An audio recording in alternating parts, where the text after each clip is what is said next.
A very good evening, everyone. Thank you so much for coming here at Zee Media Auto Summit 2025. As we all know that India is one of the top automotive market in the world, but India has its own challenges. Every day, 400 lives are lost on Indian roads. Now, this is not just a transport issue.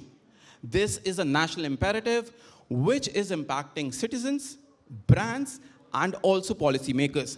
So we have an exceptional panel here, and we will try to explore what are the ways to make not just Indian roads safe, but also the atmosphere where we can have a more responsible mobility. So let me just start with Mr. Vikram first. I want to start by asking Videsh, safe roads, safe India.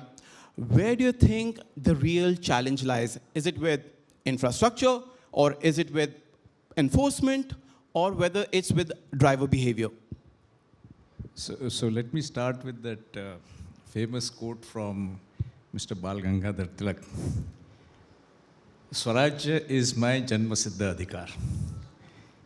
But for our citizens here, flouting the norms is the Janma Siddha Adhikar. I think we need to change there, number one. However, I think what we need to address is the solution very comprehensively. The recent meeting which we had with Mr. Gadkari was also, we're trying to address things comprehensively on the 5 E's which he mentioned. So one is, of course, the engineering of the vehicles, the engineering of the roads, which has increased very well. But in the urban areas, the engineering of roads has to improve. The blind spots, especially potholes, so on and so forth. Then, of course, enforcement. And then the emergency. So we are also making emergency ambulances, which will launch very shortly as a proto, which will be able to reach the customers in the golden hour. And of course, education, which we are starting with the children at a young age. So at the young age, I think like the Japanese do, we want to build that culture of this thing. Plus many other initiatives which are taking for training, etc., which is going on. And of course, trying to look at defensive driving rather than me first, follow the rules. Okay. Mr. Jyoti, I want to pick your brain here. Volvo is synonymous to safety worldwide. So what according to you is those factors which has Volvo's leadership that can be localized for the Indian roads and for the Indian market as well? And just to add another thing here, I think if I'm not wrong, 3-point seatbelt was introduced by Volvo to the humankind. So probably you should also get a Nobel Prize for that. No, thank you so much for, first of all, having me here. And you're right. I think when it comes to safety, more or less, Volvo is considered as a synonym for safety, right? But it is basically a mindset. And as we just heard, I think there are many facets to safety, whether it is road engineering or automotive engineering, education, or I think the behavior. And I think for our country, I think we have heard the minister just now. I think we have done a lot when it comes to road engineering. It's a lot of work is being done. Automotive, I think all companies are doing the best. And in my view, I think for India, the biggest challenge is about the mindset, right? The chalta hai attitude is a big issue. So I think you just spoke about the seat belt. Let me ask, I think your audience here, out of whenever you sit in a car, not in a driver's seat, but whenever you are sitting, do you wear a seat belt? How many people wear a seat belt? See, 10%, 15%, even if you're not driving, right? So I think automotive companies can do so much. Similarly, I think for two-wheelers, how many people actually wear a helmet all the times? We see people around. And many people are also wearing the seat belt or whatever just because there's an enforcement. So it's an interplay. So I think as a country, we need to change this mindset. We need to start, I think, as famously Gandhiji said, the change starts with me, right? Yeah. We need to be the change we want to see. So I think we need to first, we are all influencers. We are living in a world where people are called influencers now, right? We are all influencers for our own children, people around us, society around us. We should take lead in encouraging others to follow safety norms. Whether or not there is a camera, you should I think, follow the speed limits which are being given. So I think this mindset is required. And I think education can play a big role. I think we just heard, like in Japan and other countries, from the very beginning, we need to inculcate this behavior or this mindset in the kids. They are the ones, and we are a young country. We need to bring this change. What we are seeing here is that we have seen such a fast progress that I think a rickshaw chawla has become an e-rickshaw guy has become a taxi driver has upgraded to maybe a luxury taxi. So I think it's just evolved. And without getting into the basics of, safety. And it cannot, I think, we as a government, automotive companies, engineering can't do anything if we don't take that ownership. And I think it starts with us. So I think the biggest change that is required in our country, and I think when Mr. also spoke about it, is about how we bring this mindset change. And it's not an easy task. Probably it'll take a generation. But someday it has to start, and let us start from now. I think so. My request is, I think we saw 40% people raise their hand. For rest of 60% people, I want all of you to take a pledge that whenever you sit in a car, please wear a seatbelt yourself. Please encourage people, anybody else sitting in the same car, whether you are sitting in a taxi or you are sitting in your own car, your family members, please ensure that you wear a seatbelt. If you can start from this small room, I think it can spread. So that's how we can start. You're talking about the Japanese culture. My next question is to Mr. Gulati. Mr. Gulati, Toyota's global vision of zero traffic deaths is quite inspiring. So my question here is how Toyota India is adapting to this vision for the Indian roads. Well, for us, safety goes into all aspects of our operations. So it not only is about the road safety, but also the mindset, like what was mentioned. So ensuring safety at workplace, not only in the floor shop, but also in terms of the office space. It's things like, having corridors where you are encouraged to follow basic rules of look right, look left, then cross. It's a corridor. One would say, why the hell would you want to do that? Why you want to do that is you want to, at least in your set of influence, which is your employees, you want to encourage and enforce this mindset. Then the other thing, for instance, what we do is we make sure that each one of our employees is wearing a seat belt, very basic thing, even if it's a bus. And it's like monitored. And this goes so deep that our level, our suppliers, whether it's the level 1 or level 2, if there is a safety incident, it is scrutinized at TKM, it is analyzed, it is like, we call something as Yokatan. Yokatan basically means going to the root cause, finding a solution, making a case study, and spreading it. So this concept also goes in our activities towards road safety, where we are primarily focusing on children. We believe children are the champions who can bring change. They are not only the future, but they are also the maximum influencers in the community. So we have a very impactful programs going on with schools around road safety. And one of them is particularly something that's close to my heart, which is the safety hackathon. Here we are targeting kids in schools and giving them a problem related to road safety, asking them to understand the problem, find a solution. It could be a technological solution, it could be an awareness solution, and try and implement it. And we do it across many schools within a city and hold a competition. And to our surprise, we found so many people coming, so many kids actually coming up with very unique solutions, that we got encouraged to now then link up these kids to engineering colleges as mentors. And then what we found as the next step was, very amazing kind of technological solutions to common problems that we face on road safety. These are being encouraged. So these are kind of things that we're doing, mainly focus around the mindset, the culture, because like as already been mentioned, from an engineering point of view, there is only so much you can do, and most of it has been done. Mr. Vikram, if I'm not wrong, almost 70% of road accidents that happen in India are on two-wheelers. So what Hero MotoCorp is doing, how are you leveraging technology and social awareness to bring these road accidents lower and reduce these fatalities that are happening on the Indian roads right now? Yes, you're absolutely right. Two-wheelers are more vulnerable because it's not self-balancing. And as I mentioned, first of all, like my colleagues here on the stage mentioned, on the behavior part of it. So we have what we call the safety training whenever a customer buys a vehicle. We talk about how they should ride safe. We have got safety parks in which we train the gig workers. There are 6 of them across India. We also train them for better learning skills. We also train women riders to sort of improve upon the riding ability. So these are softer issues that we are taking up. And there are multiple interventions that we have across, as I said, education of children, education of various people across. So this is a campaign which goes on with the local police traffic and all that. So this is an ongoing exercise which we really need to inculcate and develop the people for safety. At the same time, as far as technology goes, there are multiple initiatives that are being taken. So there are about almost 20 technology interventions that we are evaluating. And we will start and create a roadmap for incorporating this for improving the vehicle safety.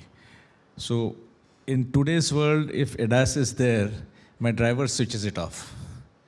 So we have to be very practical about seeing what this, how these accidents occur and provide the right solution. For example, one of the things is the silver box, which is what is coming in over-the-air updates, as we call it. The good part of it is we know the driving behavior and pattern of the vehicle which goes over the cloud. We can analyze it and do it. Now, analyzing the accidents is also important. So there are a lot of video cameras across. We can actually use the AI tool to analyze these videos and look at it, what is really the root cause of accident. Because most of the cops say the simplest thing for them is if he was overspeeding, which is not possible in a urban weather. Highways I can understand. So such kind of interventions are very, very important for us to go through. And as I said, anything that is required to bring about safety, that is our top priority as far as leading manufacturer of two-wheeler is concerned. And that's a corporate goal for us to bring down the accidents. Mr. Jyoti, I want to pick your brain here. Volvo once visioned 0 fatalities in its cars. Considering that India has a lot of chaos on the Indian roads, how close are we to make this happen? And what are the challenges that you are facing right now? Yeah, so I think the biggest challenge obviously is the mindset again, so I don't dwell into it anymore. But as a car maker, what we can do is things are in our control. I think we just heard about the accident research. We have been doing, we have, I think, a separate department who has been doing this accident research for close to 40 years. And they go to every accident site, analyze what happened, how it would have happened, how it could have been prevented, what was the impact of this, and so on and so forth. All that data is being collected for many, many years, and I think those inputs are then used to design a better car every time. Those research points become very, very important.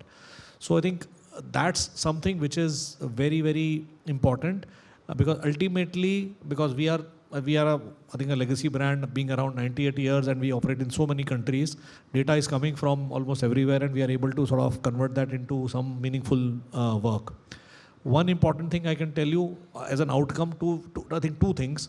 One is we have developed what is called as a initiative called EVA, Equal Vehicle for All.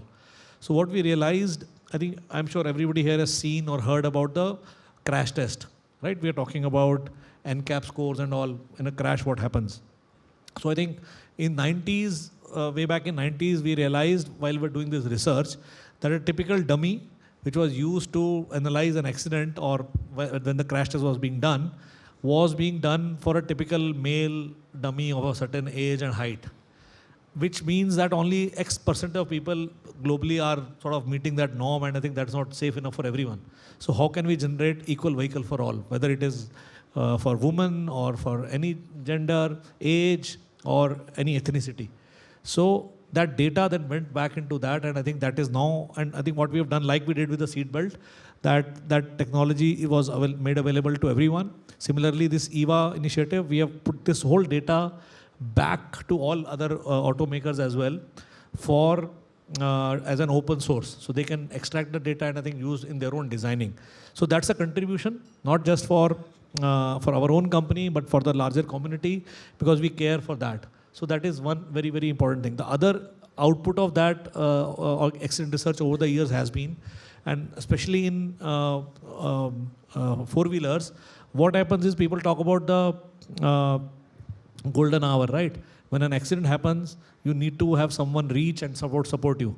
But the first thing is to get people out of the car, right? When a crash happens, everything jams.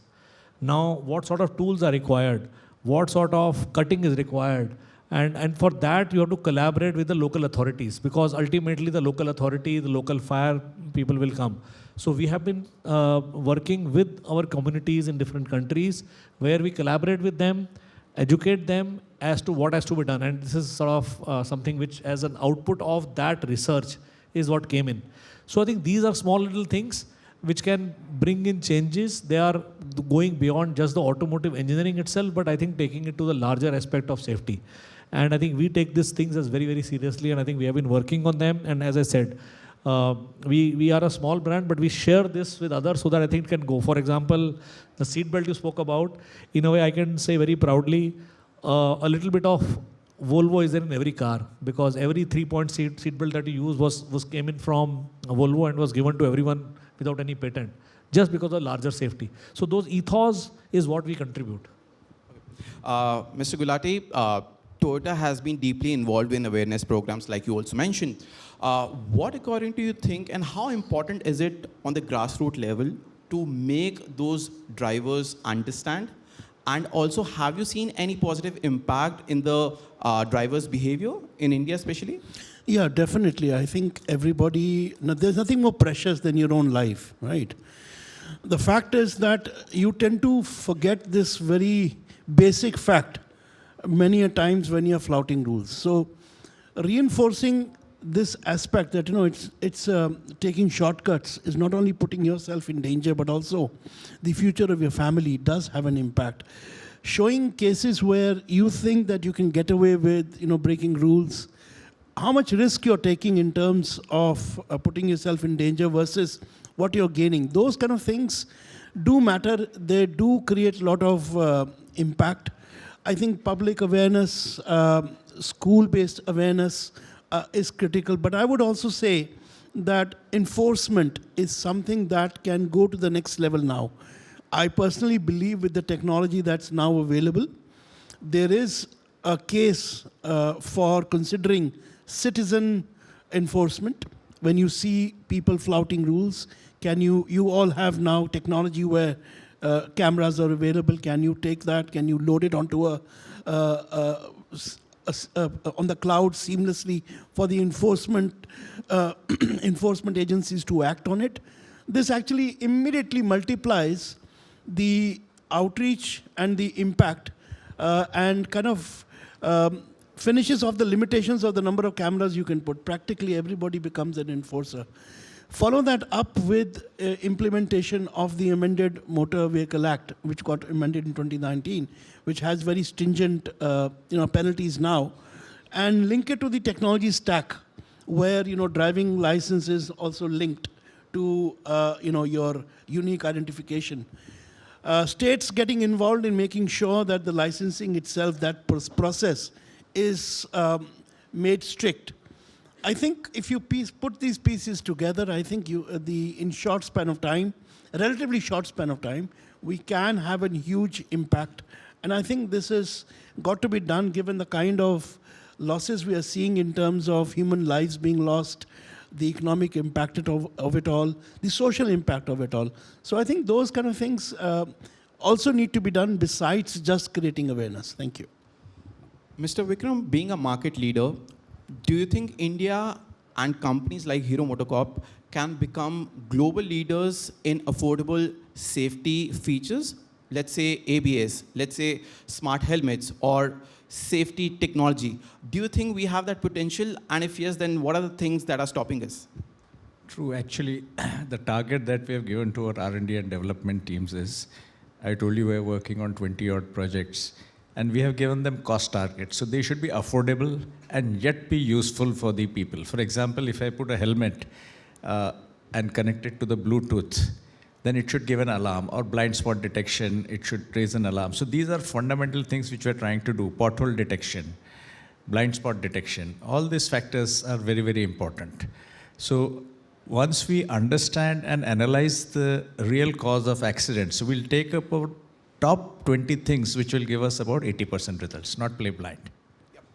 So before we wind up, I have one question and I need answer from each one of you, starting with Mr. Jyoti. If you could make one policy change tomorrow that would drastically reduce road fatalities in India, what would it be?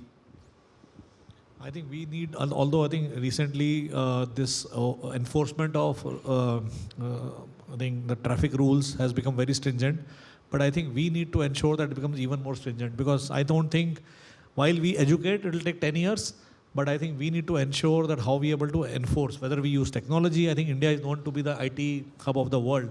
And I think we have seen since the time cameras were installed, people have become conscious, but then there are hacks available to sort of beat that, and I think only do this because you want to beat the enforcement. But I think one important thing is to make the enforcement even more stringent and goes across the board, whether it's a e-rickshaw driver or anybody who is violating that should be fined or their driving lessons cancelled.